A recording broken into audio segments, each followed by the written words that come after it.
دارالحکومت ریاض اسلام آباد کے لیے ہفتہ وار 2 پروازوں کے ساتھ آغاز کر دیا ہے۔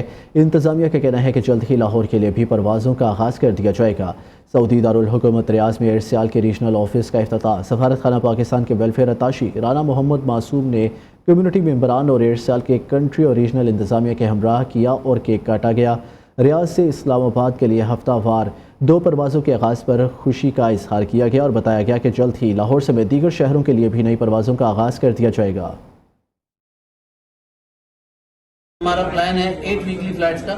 ابھی ہمیں انیشلی 2 کی اپروول آئی ہے اتھارٹی کی طرف سے، ایئرپورٹ اتھارٹی کی طرف سے، تو یہ اس میں انشاءاللہ ٹائملی بڑھتی جائیں گی۔ ابھی ہم نے 2 ویکلی فلائٹس ریاض ٹو اسلام آباد آپریشن اسٹارٹ کر جی ہم نے ابھی اللہ کے حکم سے ہم نے اسٹارٹ کیا ماشاءاللہ۔ پہلی فلائٹ اپنی 30 اکتوبر کو ریاض سے ہمارا اچھی فلائٹ گئی ہے، فل فلائٹ تھی ہمارا اسلام آباد کے لیے۔ ہم اپنے پیسنجروں کو، ہماری کوشش ہے زیادہ فیسیلیٹیٹ کرنے، پیسنجروں کو ہماری کسی بھی قسم کی پرابلم تکلیف نہ ہو، جیسے ٹکٹ کے حوالے سے ہوتا ہے، بیگیج کے حوالے سے، ایکسٹرا بیگیج کے حوالے سے، سیٹس کے حوالے سے، مطلب ہم فل فیسیلیٹیٹ کریں گے انشاءاللہ اپنے پیسنجروں کو کسی بھی۔